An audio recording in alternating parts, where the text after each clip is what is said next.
Peace and blessings. Welcome to another edition of Real Life with Real Talk. I'm your girl, Real Talk Tiff. I'm Yarima, Karama. In today's episode, we are going to explore some options, some resources, some solutions on how we can deal with these countrywide episodes of violence. I just posted the other day that there's been more than 350 mass shootings in this country alone, which equates to almost one a day since the year has not ended yet. Then the rampant violence against civilians by law enforcement. We still have civilians taking the law into their own hands and trying to enforce or police their neighbors. So what can we do? What as the average person without a law degree, without law enforcement training, what can we do? How do we protect ourselves and our children? Well, I think first and foremost, neighborhoods, communities have to start coming together. And this can be done in the form of community forums. This can be done and it should be. I mean, we have to, one of the non-solutions is to continue staying divided in communities. And these communities, I'm talking white, black, Hispanic, mixed communities.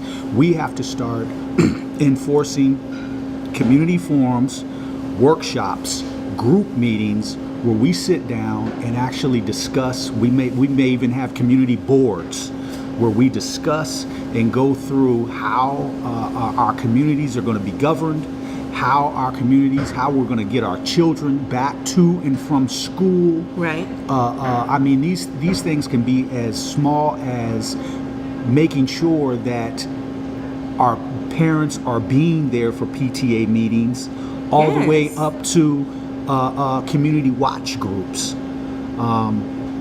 So I think those are a few of the things coming together as communities. We're so divided, and then we always want to come together when there's a funeral, but it's too late. It's easy to do that, coming together for the funerals. It's not much harder to type up, "Hey neighbor, neighborhood barbecue this Saturday, next Saturday. Here's my number, call me, text me with what you think you can bring, and we'll get out here and have an opportunity to meet each other, talk to each other. Okay, it's winter, we can't have a barbecue, so to speak, but we have a local recreation center. We have a neighborhood library just a couple blocks away. So let's get together for a winter get together to just talk about what's going on in the neighborhood." Absolutely. You know, as simple as, is everybody shoveling their walk so that our kids are not walking in the street? Right. You know, it's not hard.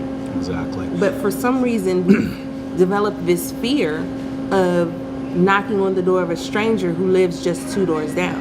Yes. You know, a lot of us as parents are letting our kids play in these neighborhoods, and you don't know who's behind the door watching your child out there. That scares me more than knocking on somebody's door and saying, "Hey, my name's Tiff. I live 2 doors down. You've seen my boys and my daughter up and down the sidewalk. I just wanted to get to know you because we're here." We have to engage. Two major developments that I'm really paying attention to. I mean, we just had the 2 mass shootings just days ago. One in San Bernardino, California, and then we had the one prior to that at Planned Parenthood in Colorado. But then we have Chicago.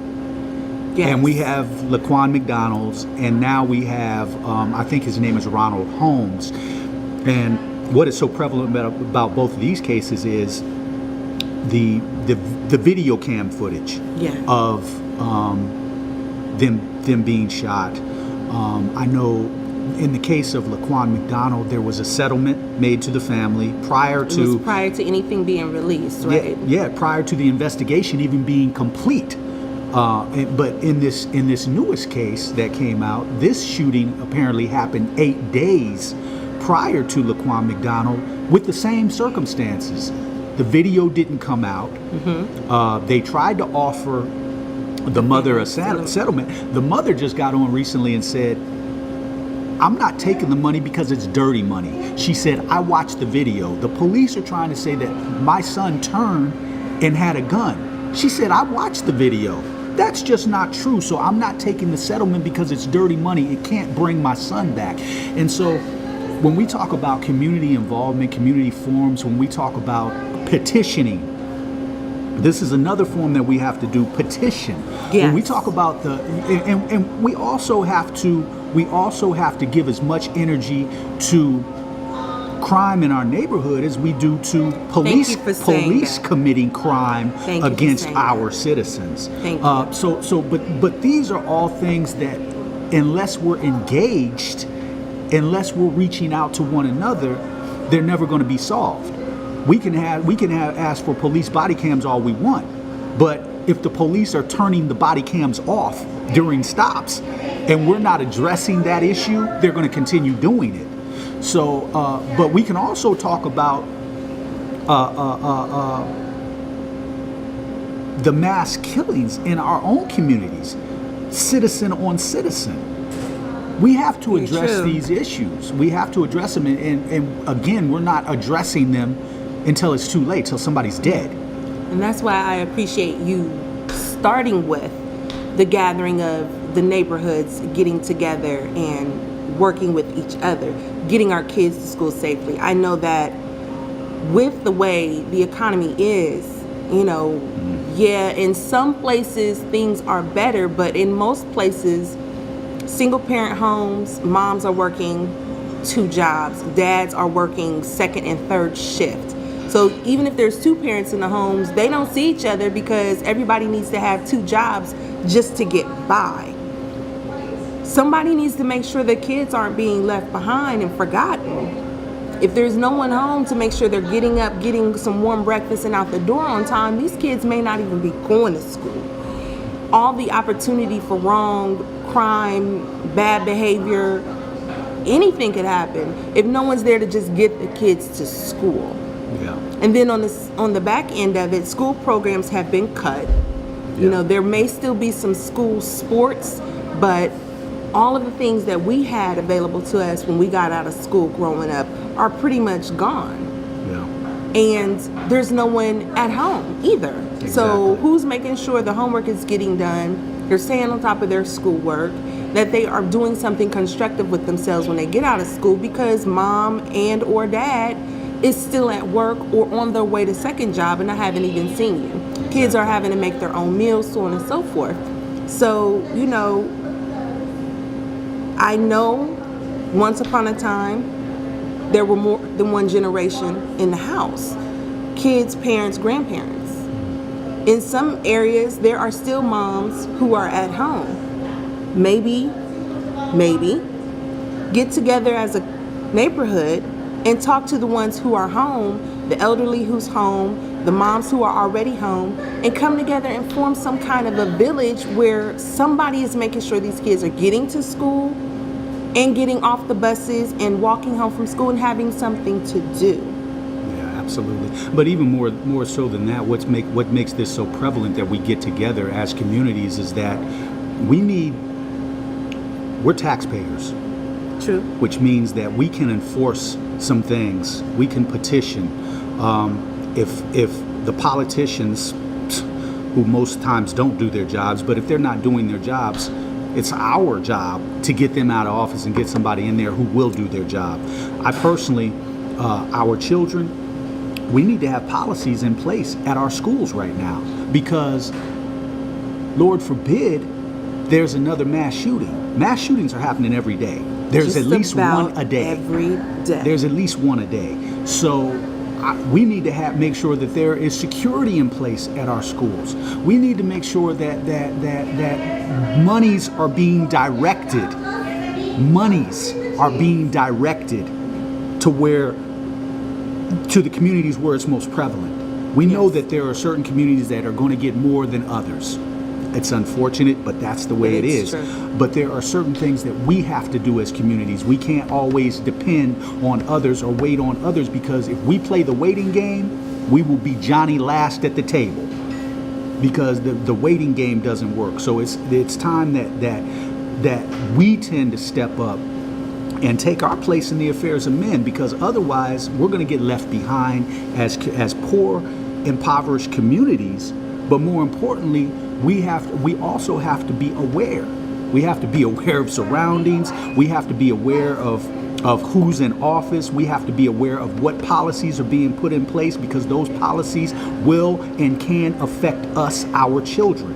Yes. We have to be aware when we're out at the mall now. Yes. We have to be watching. We have to be vigilant and paying attention.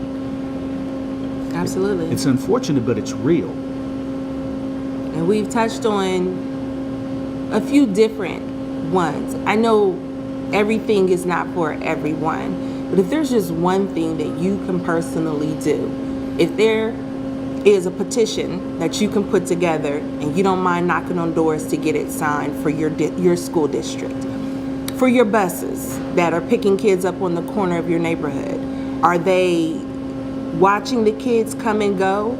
I've seen buses that don't even have students in the neighborhood stop to put kids off for fighting, but there's no follow through. You just put two belligerent children into the street and then left because you didn't want to deal with them on your bus. So who has to deal with that? That now falls on the neighborhood. Exactly. You know, and exactly. But I was saying, everything is not for everyone. Maybe you're politically inclined. Maybe you know how to call and talk to the mayors and the district, whoever. If that's your thing, do that. And then whatever your thing is, find someone younger than you, mentor them, and help them find their thing and get involved too, because leaders create leaders. We need that. Another thing too that's very important, and you know me, I'm going to get on them, the church. There's all these churches in the community, pastors, you're taking tithes. Many of you are driving very nice. Many of you are living very nice. Get out and do something, man. Get out and do something.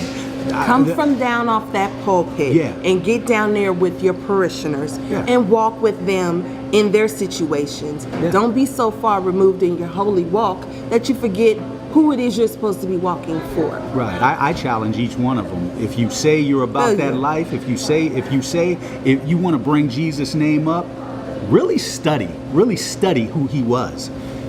Really study who he was. If you want to, since you want to spout his name out of your mouth so much, really study who he was and what he was about and what he demonstrated. So, you know, there's a church in every community, but you're not saving lives. So, I mean, what are you there for? In my neighborhood alone, there are 8 churches within 2 blocks in any direction. 2 of them have a regular food pantry throughout the spring, summer, and fall. Okay. The rest of them, I may or may not even see their doors open, let alone out there doing anything for what's happening in the community. But do they have the Jaguar or the Benz parked in front on Sundays? I mean, you know, we ride nice out here worshiping the Lord. You're right. Yeah. But really, whatever your thing is, there's a way to use your gifts, your talents to come together and make change happen. Whether you focus on getting the kids together and cutting down that petty crime in the neighborhood from unattended children, whether it's talking to the leadership in your city, in your state, whatever. Even if it's just supporting Black-owned businesses. Right there in your neighborhood, so that you are growing your neighborhoods to look the way you want them to. There's so many things that we can do if someone is willing to step up and do it. Absolutely. And that's real life with real talk. Peace and blessings. Peace.